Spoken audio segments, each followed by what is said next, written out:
You ready? I'm ready. All right, here we go. Paradox of Sports, episode 51. Busy sports day. Got a few things to talk about. Got a cool guest. A individual and a voice many from Southeast Colorado will recognize.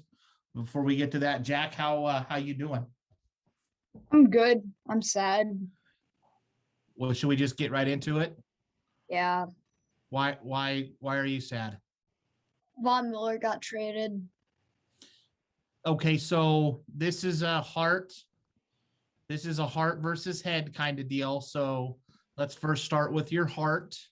He's like Von Miller's kind of the first badass like sports character in your life, I would imagine. Yeah. Or at least to my brothers.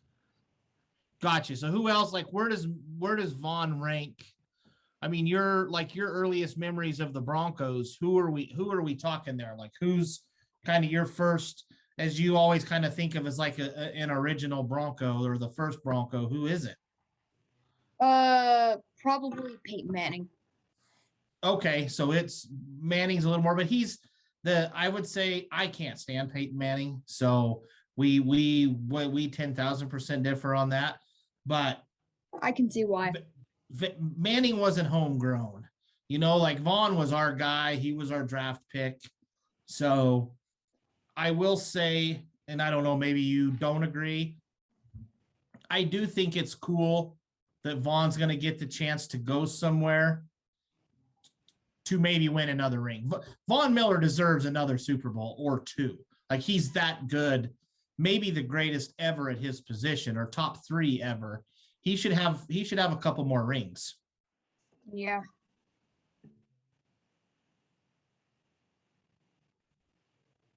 Sorry, I had a big O sneeze right there. So now let's talk about it with our head. Okay, our hearts are hurting, but Miller was an unrestricted free agent at the end of the year.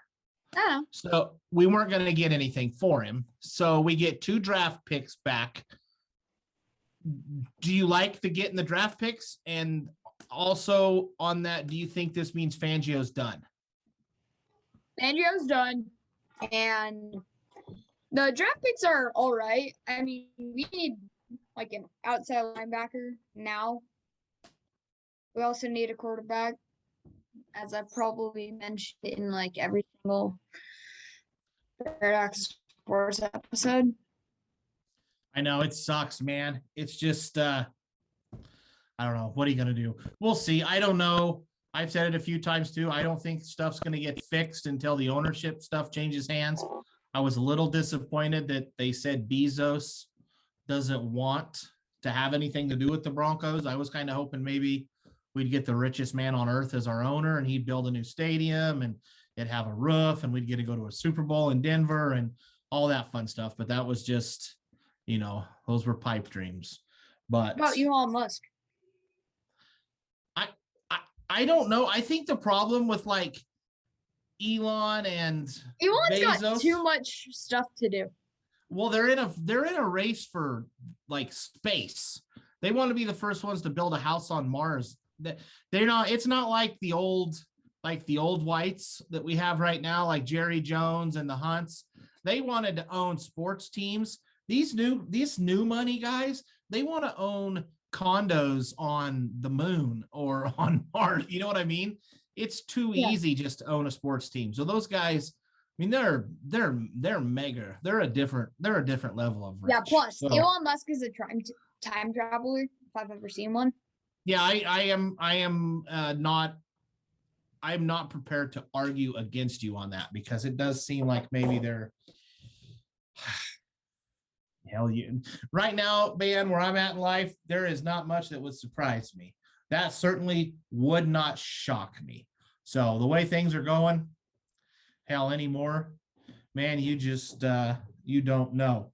We do have some things I want to get into it a little bit more after on how we actually do fix the Broncos, but I think we should go ahead and get this interview out of the way because it's one folks from Southeast Colorado are going to be very, very excited to listen to. It's a guy that's been around. He's been around. He's been in my life since I was your age, Jack. So if you want, go ahead and tell everyone who we're talking to tonight. All right. So today we're talking to the voice of Colorado University women's basketball. Please welcome Cory Lopez. Hello, guys.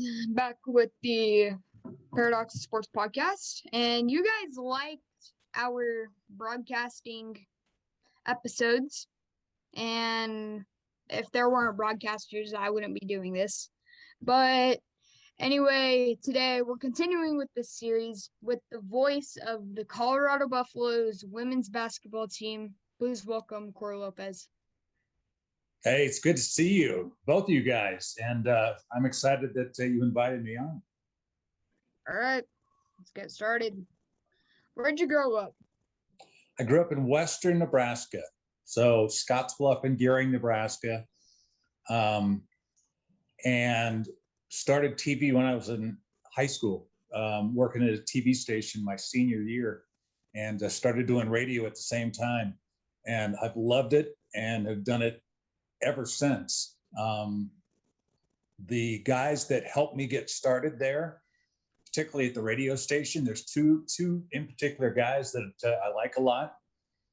They just retired the last few years. So I knew as when I was in there, they were lifers and they loved what they were doing and they weren't going anywhere. So I knew I was going to have to leave my hometown and strike out on my own if I wanted to have an opportunity to do the play-by-play that I love doing. So, and I'm glad it got me out here. It got me here to Denver. I've been in Colorado for 25 years now. So, I feel like a native, and it's been great, but I've been doing this for a long time. Did you grow up playing sports? I did. I played a lot of basketball, a little bit of baseball.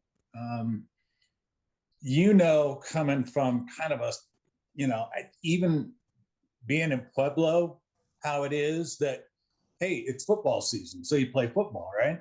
It's basketball season, so you play basketball, or it's wrestling season, or it's, hey, it's time for track and field, it's time for golf, it's time for baseball. So you just, when the seasons changed, you went to the next sport and you played that sport. And that's kind of what I did. So I played them all, and was lucky enough to be able to play at a higher level, in basketball and in golf, and still do that stuff today, man. And coach in baseball too, man. Mm-hmm. What got you into broadcasting news and sports? What made you do it? I love sports. I had family that did some television news and a little bit of sports. They worked at radio stations and they worked at TV stations too, up and down, in Gearing and Cheyenne and Rapid City. And, I think one of them worked down in Colorado for a little while. So I was around it a little bit. They were my uncles, my dad's brothers. So I was around it. And my mom's brother was a photographer. He worked in Salt Lake City for years and years and years. So I was around kind of the broadcasting thing a little bit. I didn't understand exactly what it was. I'm pretty sure if they hadn't been doing what they were doing, I probably would still be doing this. It's not to say that they didn't help me out from time to time and give me some advice. I mean, that was nice to have. I give young broadcasters myself, I'm like, man, if you're talented at anything else, you should pursue that, because this is a long, hard road. You got to grind. You're not going to make a lot of money. So you better decide if you love it or not, because if you don't love it, it's going to beat you down pretty good. But I have a pretty good love for it. And obviously, I've been doing it for 30 plus years now. Talk about your time at KLMR in Lamar. I loved KLMR in Lamar. Started at KVAY down there for about a year, and then I was at KLMR for another about 4.5 years. Ended up leaving in 1999. That was my first opportunity to really branch out and be the sports guy. Before that, I had actually moved from my hometown, where I had gone back to after a small stint in Cheyenne. I'd gone back to my hometown and kind of was working part-time in broadcasting and doing some sports, but I didn't have the opportunity to be the guy and be able to pick the games and things that I wanted to do. In Lamar, I got to do everything and cover as many games as I possibly wanted to. We could be doing 4 or 5 games a week. I could have a volleyball game in Wiley on a Tuesday night. And then Thursday, I would have a Lamar volleyball game. And then I'd have a football game on Friday with Lamar Savages. And I'd have another broadcaster on our FM station going someplace else. You know, maybe they'd be down and covering Grenada, you know, taking on Holly. And then Saturday, I'd get to pick a game that I wanted to do on a Saturday afternoon and maybe go out and or drive down to Springfield and do a game down there. So it was getting my chops. It was me getting the opportunity to just try different things with play-by-play, see what works, see if I could really do it, see if I could keep all these names in my head. Like, think about it. If I'm doing a game a night and they're all different teams, say I do 4 games in a week, I got to know 8 different teams. And you got, I don't know, 45, 50 guys on a football squad. Volleyball, you've got 15 per team. Basketball, you get 15 per team. It's not to say that everybody's going to get in, but you better know the names and match them up with the numbers and stuff like that. So my recall and being able to remember, it got easier the longer that I did it. I wasn't sure if I could do it, and it was me jumping into the fire and getting after it. So I have fond memories of being down there in Lamar. I haven't been back to visit people in a while. I'm still friends with, obviously, quite a few people from Lamar, and I stay in contact with them. It was a great place for me to really learn my craft. You know, and you talked about some of the, you know, and I ain't calling you old. I mean, you got hair, I don't. But you're talking about some of the old timers, the lifers that were, you know, at that hometown radio station when you started, you know, your senior year of high school to kind of learn the ropes. And, you know, that was kind of, that's where I was. You know, I was exactly a senior in high school in Wiley. You know, I you know, Adam Bannister was, you know, working there because he was dating Monty's daughter, Tiffany. And I went to pick him up, and there Dustin Myers was, "Hey man, want a job?" And I was like, absolutely. You know, I had no clue what I would be doing, but, you know, just kind of, you know, learning the ropes from everybody, board hopping from you and Dustin and Cochelle and Herb, and, you know, just that talent that was in there at that time. I mean, was just unbelievable for a, you know, small market radio station like Lamar, and just, you know, taking notes, observing, you know.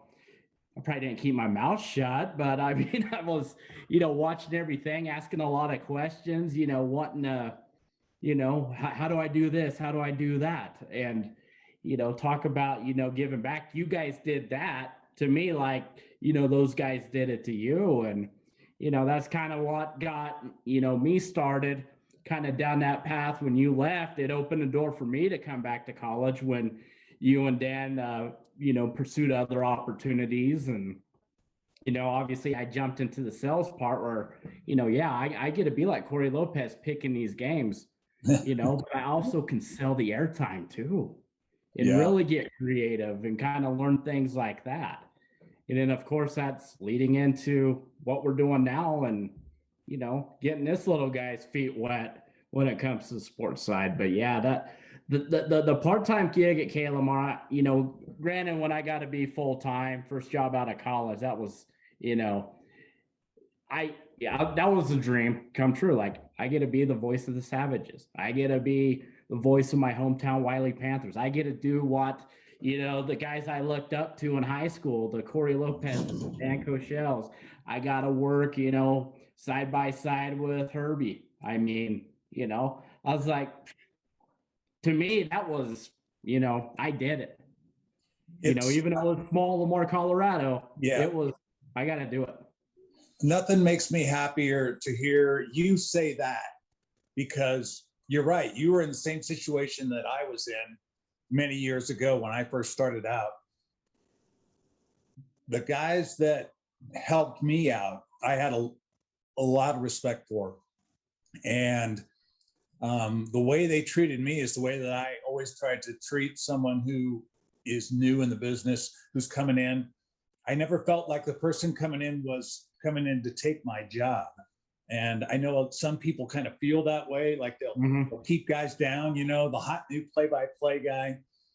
The number of people that I've had the opportunity to meet and work with and just associate with over the years has been phenomenal. And I can't say a bad word about any of them, and I hope they can't say a bad word about me, because it's one big fraternity that we're in, really.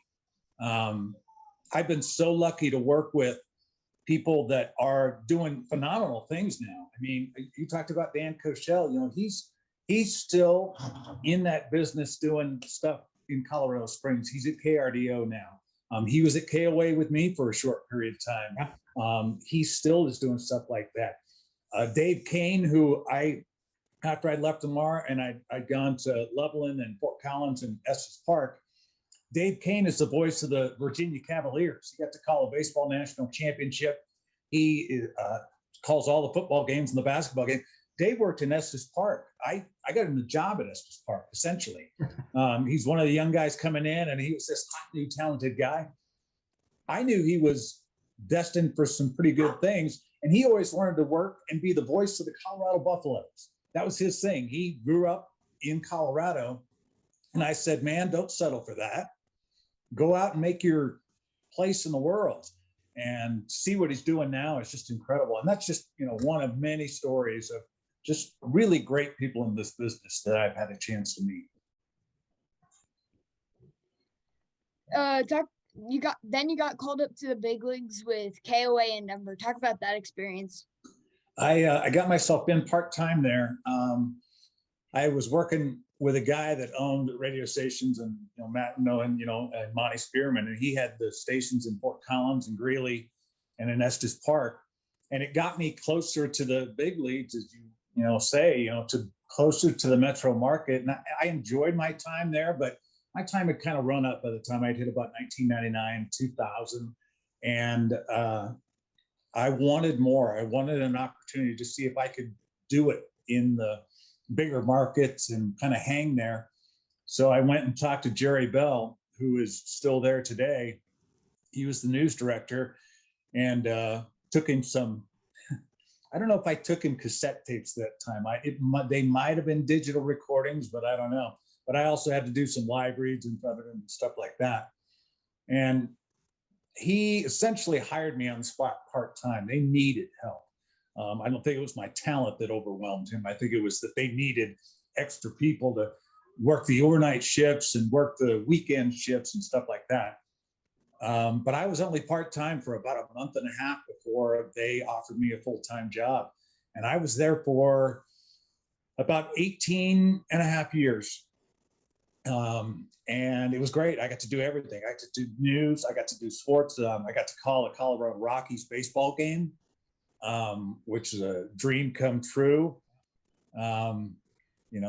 I get to work, obviously, with the University of Colorado very closely. I've been the voice of the women's basketball team now for 8 years. I worked with the Colorado Rockies and did pregame and postgame shows. This year, even though I'm not at KOA anymore and all of that happening with the corporate kind of shrink down a little bit, a lot of friends of mine, people that I know, just didn't have the chance to, there's not a lot of places to go anymore. corporations own a lot of the radio stations. So it's different how people get in now. But I saw a lot of young broadcasters that I know kind of, they just didn't know what to do. It's the corporate side is shrinking down, and even walking me out of KOA, there's a lot of really talented guys that can't find work, can't find the opportunities like I had in Lamar and in my hometown. And they just thought they'd just keep working at KOA and get small opportunities, which they would from time to time. But, iHeart kind of cut them loose. And it wasn't just iHeart, it's a lot of the other corporate radio stations. It's a business model, and you can't have a whole bunch of people on the payroll. And it was unfortunate, but I'm lucky enough, I got in good with Learfield and Learfield IMG. So when I left KOA, the University of Colorado still wanted me doing the Buffs broadcasts. And so I've been doing that the last couple of years, along with some of my other freelance opportunities, doing high school football and stuff like that on the web stream, which is what I really want to do anyway. I want to be a play-by-play guy. I don't want to be a news guy. I don't want to be a guy telling you the scores from the night before on the morning sports reports. That's not what I want to do. I miss being around some of the big clubs, the Avalanche and the Nuggets and the Rockies, and obviously the Broncos. I had a opportunity to have a pregame segment, for about 5 or 6 years of being able to interview some of the players of the Broncos, and be on that fabulous broadcast there. I missed that a little bit, but I missed the relationships more than I missed the airtime, really. Yeah. How did you? Oh, go ahead, buddy.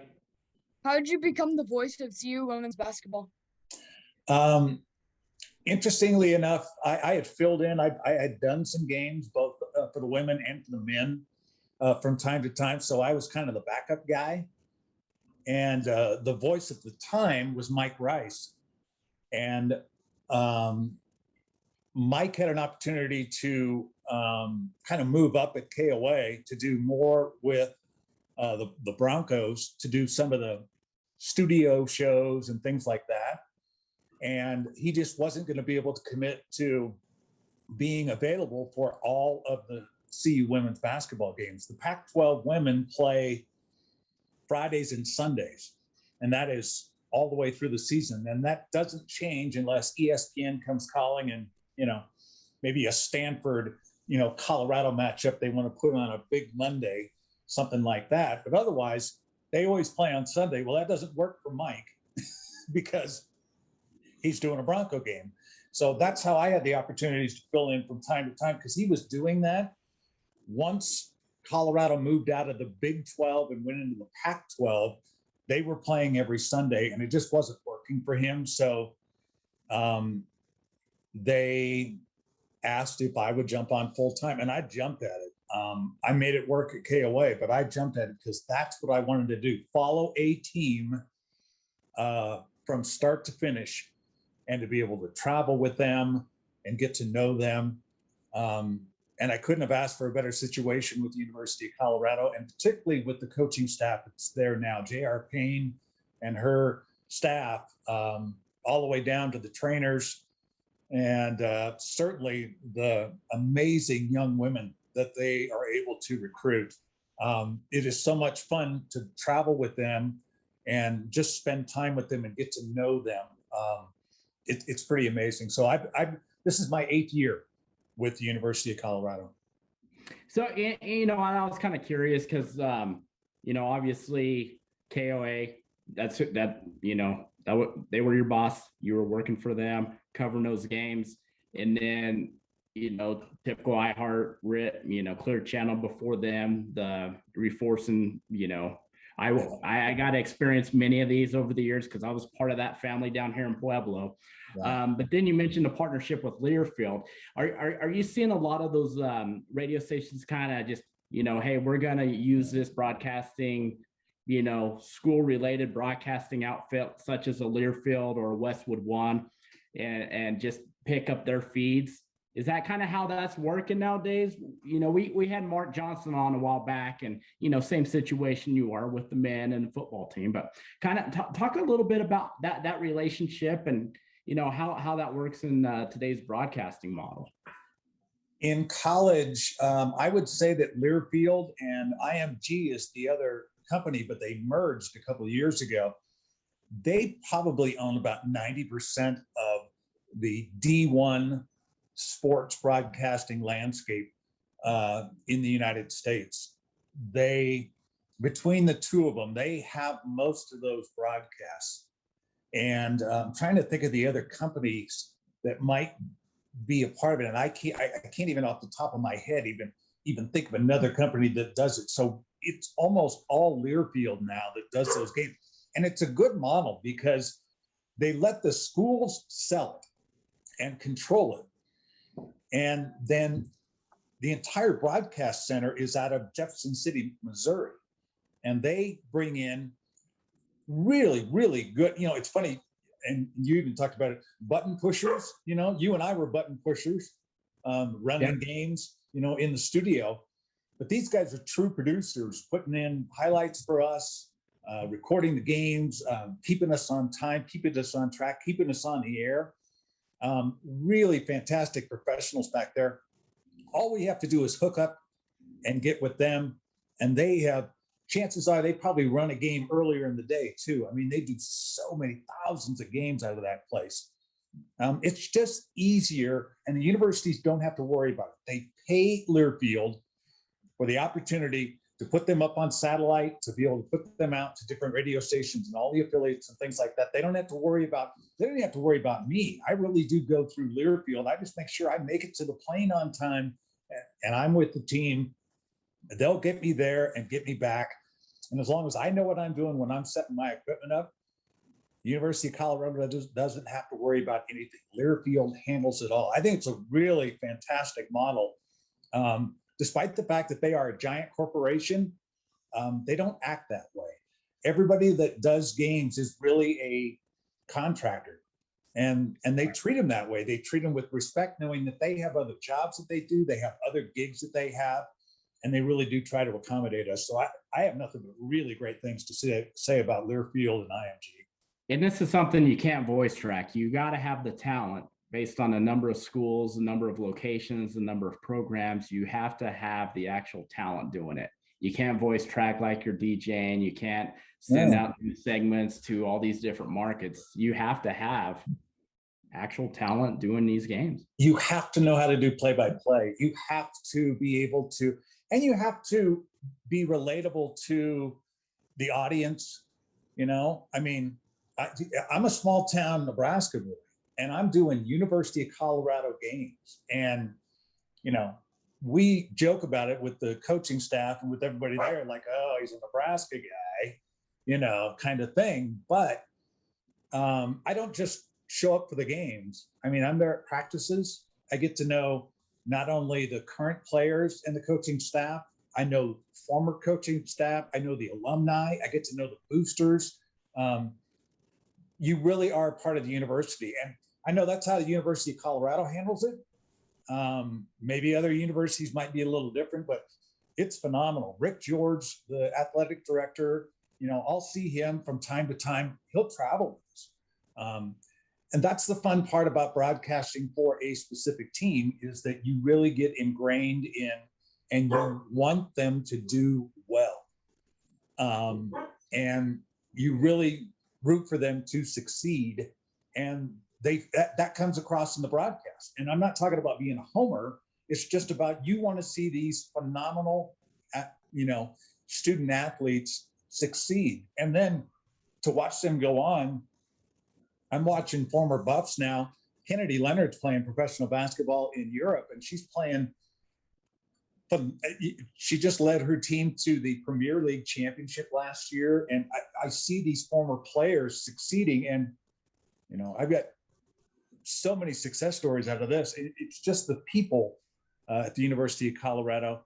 And if you're not involved with it, if you're just going to be a guy that's just going to show up and try to do play-by-play and then leave, that comes across in the broadcast. And so they welcome me with open arms, and I welcome every opportunity to be up there and spend time with them. And I think it comes through in the broadcast.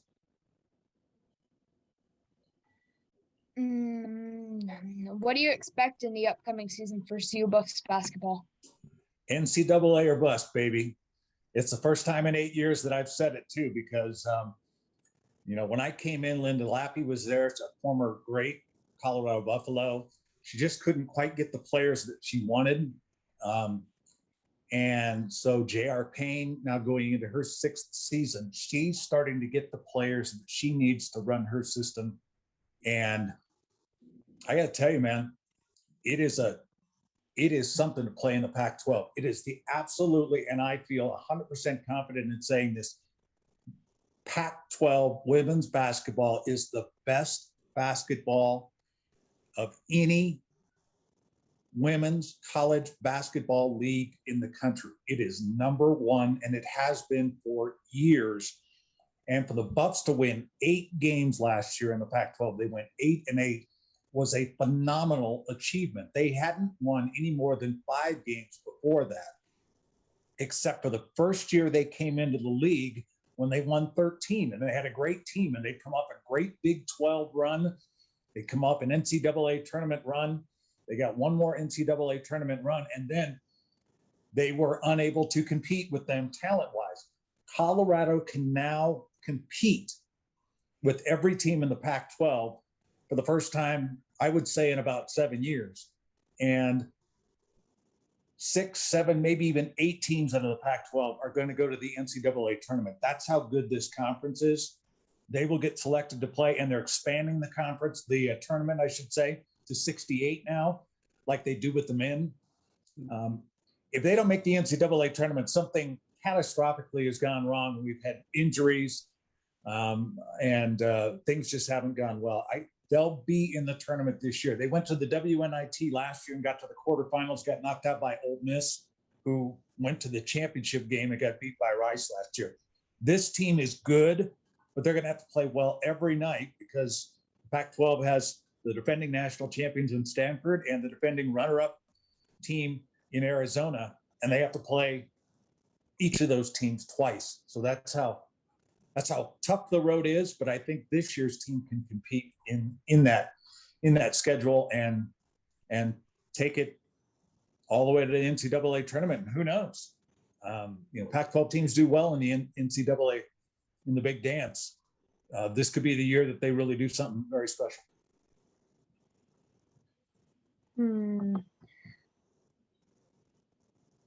Who are some players that you like heading into the season?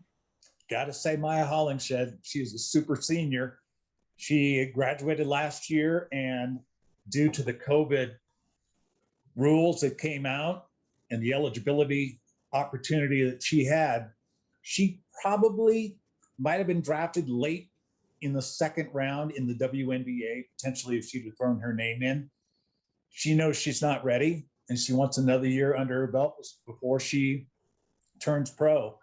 And so the opportunity to play another season, go back to school, she jumped on it. And that's huge, because she was an all Pac-12 performer. Last year, she tied with another player in the Pac-12 in double-double. She had 8 last year. That was tied for the lead in the Pac-12.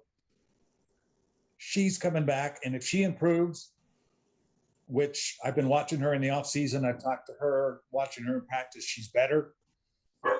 Colorado is really going to lean on her heavy.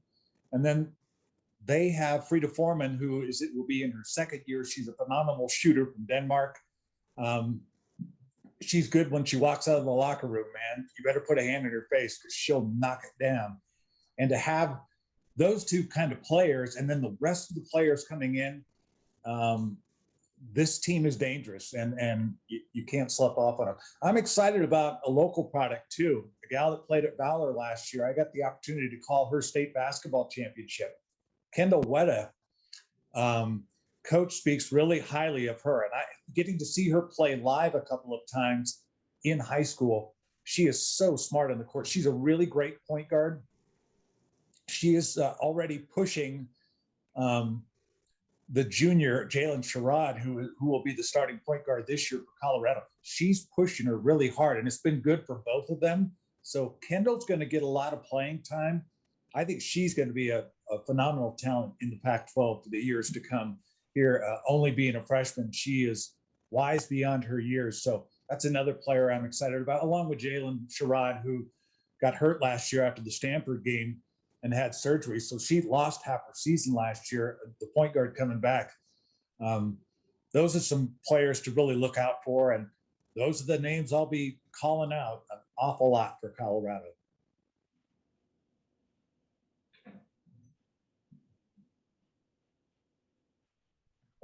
Oh, my bad.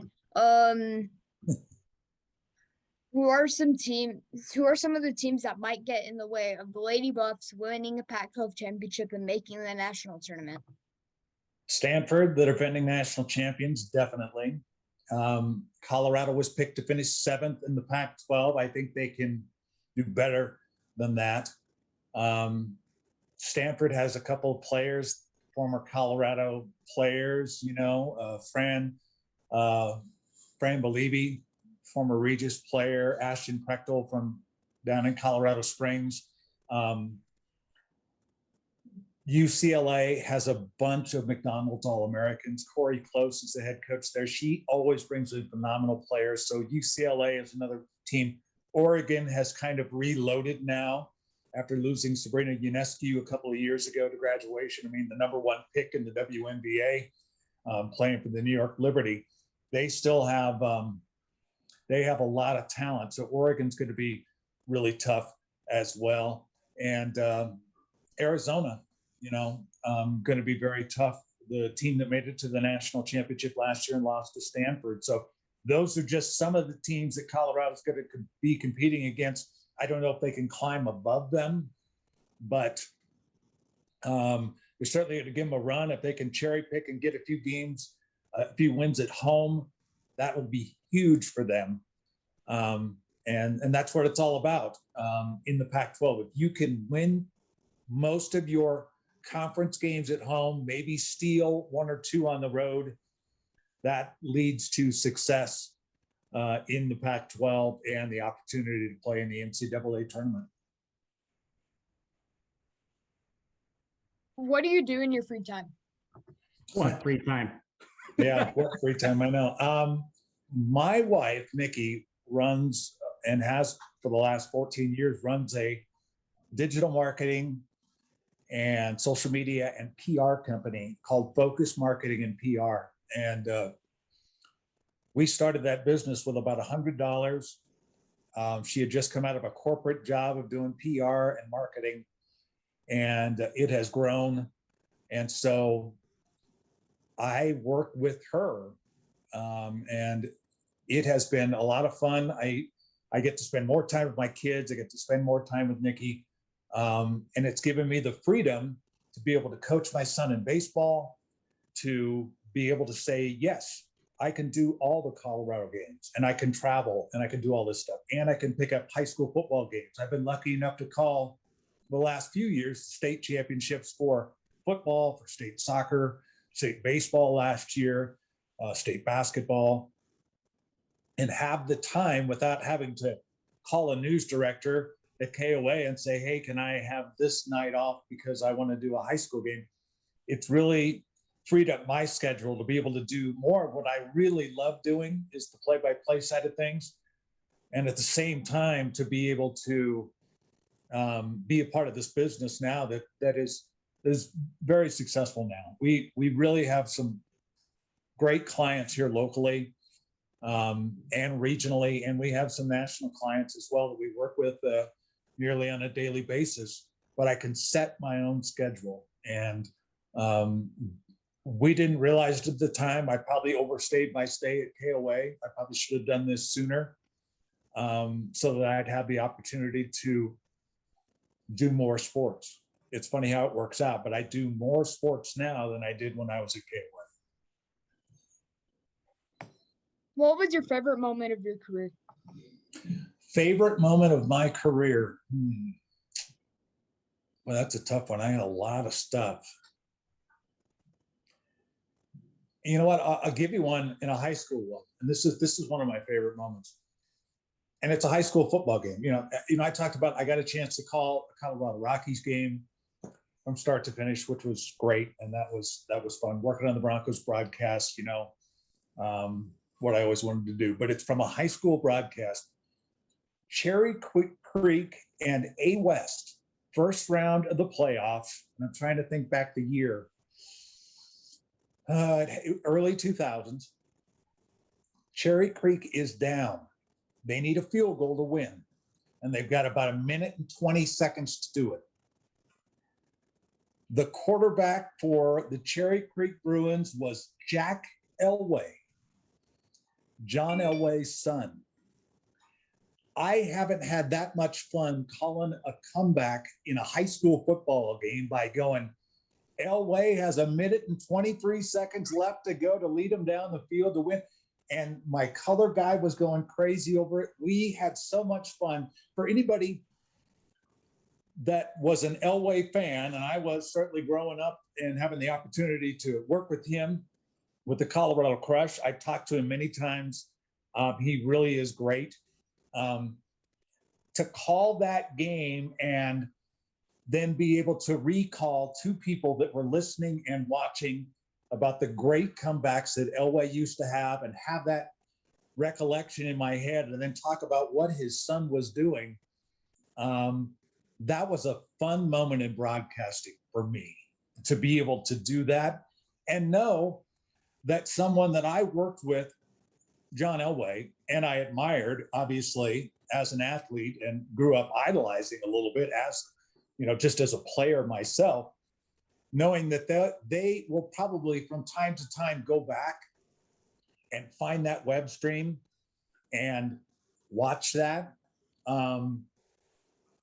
I didn't think about it at the time, but when it was over, to go, wow, John Elway probably doesn't remember my name, even though I've worked with him, but he's always going to have my voice calling his son's great comeback against A West to lead him down to a field goal to move on to the next round in the playoffs.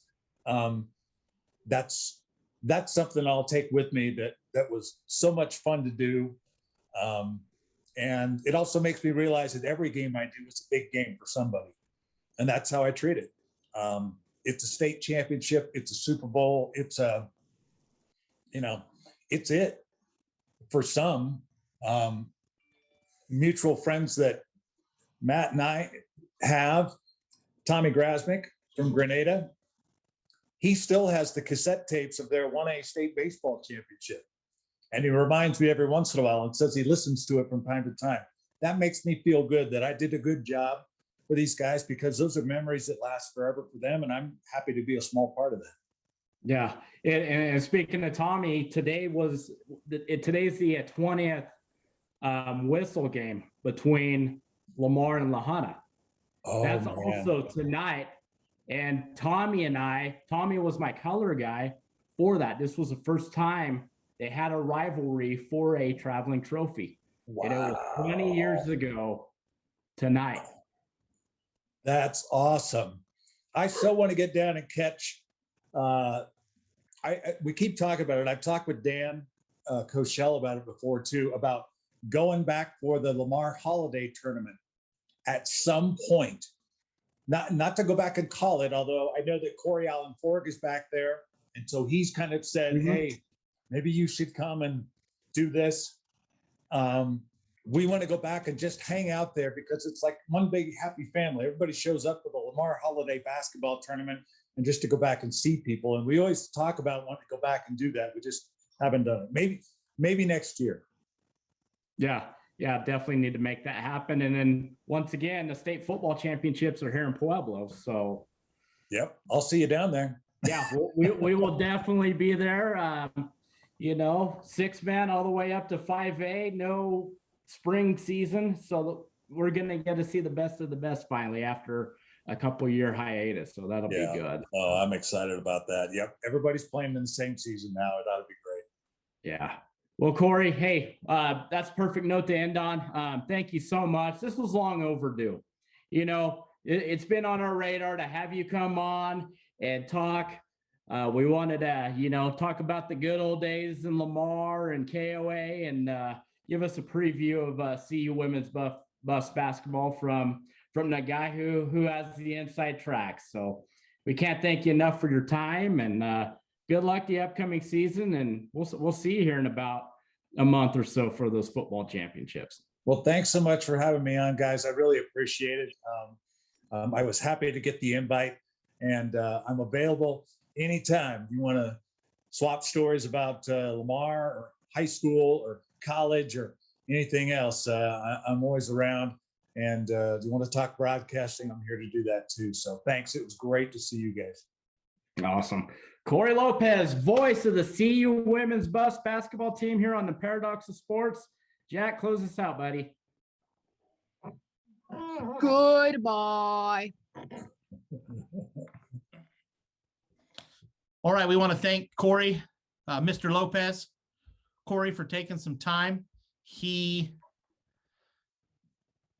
the top in my book. I think he is as good as it gets. His voice is as smooth and perfect broadcasting voice as I think there is going. I enjoy when I get the opportunity to listen to him do sporting events. He called my games in high school down there, holiday basketball tournament. Like, I have good memories of getting to talk with him after some games, and it's cool. He took the time to chat with us tonight. Yeah. So with that being said, Jack's still bummed out. So what we're going to do is, where do you go with these picks? So do we know off the top of our head right now? Let's look here. What are our 20, would that be the 2022 draft? Yeah, this year's draft. So Denver Broncos.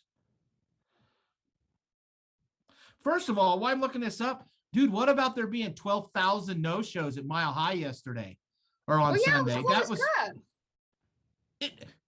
It wasn't 12,000 no-shows cold. I was there when it was the third coldest kick ever.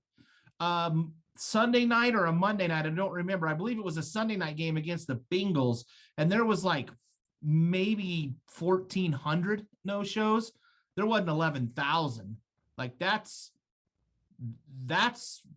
insane. That's a lot of money when you figure those guys buying beer and pretzels and hot dogs and parking and everything. 12,000 people generate a lot of revenue. That the Broncos noticed that today in their pocketbooks. Yes. Okay, so here we go. Denver Broncos updated 2022 draft picks. Round 1, we own. Round 2, we own. 1 goes to the Rams. Or no, those are the ones we got from the Rams.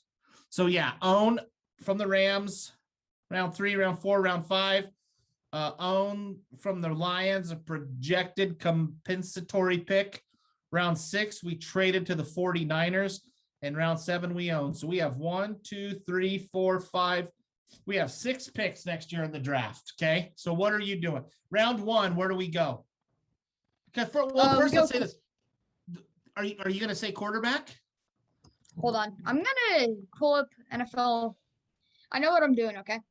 Yeah, but okay, I'll argue this. If you're going to look at the quarterback, who? There's not a quarterback in the NFL right now that's first round top whatever talent, is there? Let me look. Because hold on, let's click some. Oh my God. I'm just trying to do this real quick so that I know what I'm doing. Hold up. Hold up. Oh, the Chiefs scored.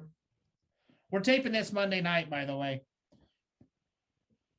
Yes, we are. Yeah, I'm letting this load. All right. So at this point, I bet we would own, like, according to this, we own the 17th overall pick. Okay. And our number 1 need is a quarterback. So or we need a quarterback, an offensive tackle, and a safety. Okay, stop right there. Let's say you're the GM of the Broncos right now, okay? That dipshit from Green Bay calls you right now. Okay, let's say the dipshit from Green Bay calls and says, Jack, I will trade all of your draft picks this year for Aaron Rodgers. What do you do? I won't take it because I see somebody on the board that I like. Okay, so you're out. So why do you think Aaron Rodgers sucks then, Jack? Why do you think Aaron Rodgers sucks? I'm not saying that Aaron Rodgers sucks. I'm just saying Okay. that we have too many draft picks to lose. Okay. Well- Okay, I heard Aaron Rodgers sucks. You say that's not the case. Okay, go. Who's on your board? Who are you taking? All right, I'm going to be taking a guy named Carson Strong. He's the quarterback out of Nevada. He's the number 19 on this billboard I'm saying right now. And I don't know. Those Nevada quarterbacks can be troublesome. Some of them, they're not really interested in playing football. you're More talking about being, Colin Kaepernick, aren't you? being social justice warriors. Yeah, I'm just saying. You know, Because I know that Colin Kaepernick the comes from records. Nevada. Yeah, he did. Yeah, he forgot where he came from for sure. Yeah, but Okay, still, so this you guy, like Carson Strong, okay? let me make the pick real quick. I'm gonna let this load. How do I skip to my next pick? This is oh my god. I want to figure out how to get this to go quicker. 215 pounds. Okay. All right. So for the next pick, I think we have the 48th pick in the draft. Okay. And what we need right now is offensive tackle, safety, edge rusher to replace Von Miller. Yes. But I'm not going to take an edge rusher right now. I'm going to take, you know what? Plus, the next edge rusher on the board is ranked number 59, and we have the 48th pick. So we'll wait on that. But right now, I'm going to go with, I have no idea who this guy is, but I'm just going to call it Sean Ryan, offensive tackle out of UCLA. Okay. Yeah, you can't have enough. Them offensive linemen are important. And that was wild. And our O-line sucks. Let's be frank. There's a lot of lines that Garrett guys are Bowles, getting Dalton hurt. Reisner, that's it. And All right. Bowles looked like he was going to get hurt. He ended up being okay. But you got to have a little depth at those positions because your offensive linemen, they are going to get hurt. Yes. So now we don't have any edge rushers until 84. So I might even be thinking about passing since we have another second round pick. Okay. I might even trade down. So what I'm just going to do here, I'm going to trade down to, let's say, I'm going to trade this pick down to like let's go like 82. Okay. So Are we're we gonna- looking at? we have the in 82nd pick anyway. So Okay. Perfect. It was meant to let's be. trade back down to like 79. So we're gonna trade the Broncos 62nd overall pick for this round 3 pick.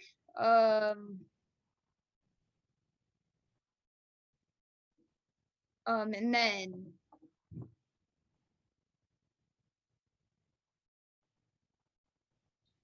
hold on. I'm trying to just experiment here, see what picks we got. See how we get the best deal. I mean, traditionally, I when you might even. I'm probably Uh-oh, gonna something even happened. like. Oh, something happened. No, I heard something. I heard a noise. Oh, that's just my phone. It's over here. Hold on, stop blowing up my phone. Chillax. All right, so we're gonna trade this for the 79th overall pick. Okay. And how about like the 79th pick?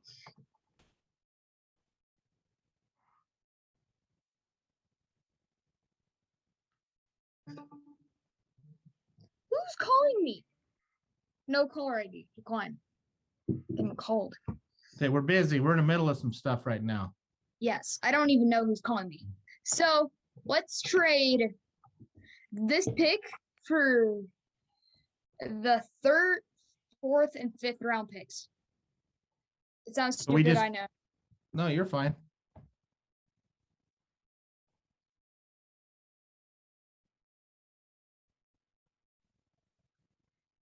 So then who Nope. are we getting here? Hold up. I changed my mind. Hold on. Okay. Standing by, And bye. checking my bets. All right. So we're gonna trade this pick for the second and fifth round draft picks of the 49ers in the next year's draft in 2023. So we're gonna make the trade, Okay. trading down. Gotta go down here. We still don't have any people we're looking for yet. Got to get an edge rusher. We got to look in the SEC. We need one of them guys. We need a guy. We need a guy from Bama or from Ole Miss or Florida, somewhere. Georgia's defense. I don't know if any of them guys will be left down in the 70s. Like they've got. Oh yeah, got we some- got some the guys. safety named Lewis Sign. Yeah, but I we think already that's how you paid. pronounce We it. have like 78 million tied up in our secondary right now, don't we? So are you trading Patrick Surtain already? Is that what you're doing? No, Okay, just checking. hold on. Let me just look at all the options. A tight end from Alabama. We don't really need a tight end right now. No, every time we draft a tight end, they get hurt. No crap. No crap. How about a linebacker from Auburn or Florida? Love it. Love it. Either one. All right, let's take Jacoby McClain. Perfect. All right, we have a pick coming up.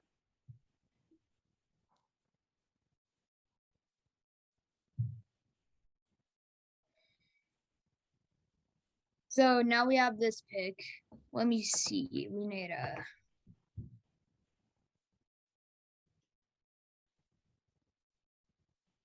Got to come back. Got to be better than where we were this year. Yeah. Got to fix that off. Our offense is atrocious. Yes. Embarrassing. How about some would this? say. Okay. A dude from South Alabama, but he's Love ranked it. 79th. Beautiful. Love it. A wide receiver.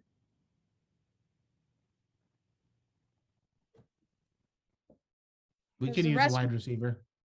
Yeah. I like how this takes forever. Can you just keep taking forever, please? Low and slow.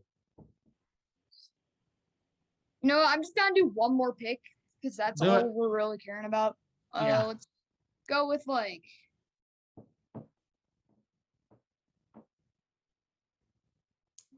There's Chris Cole.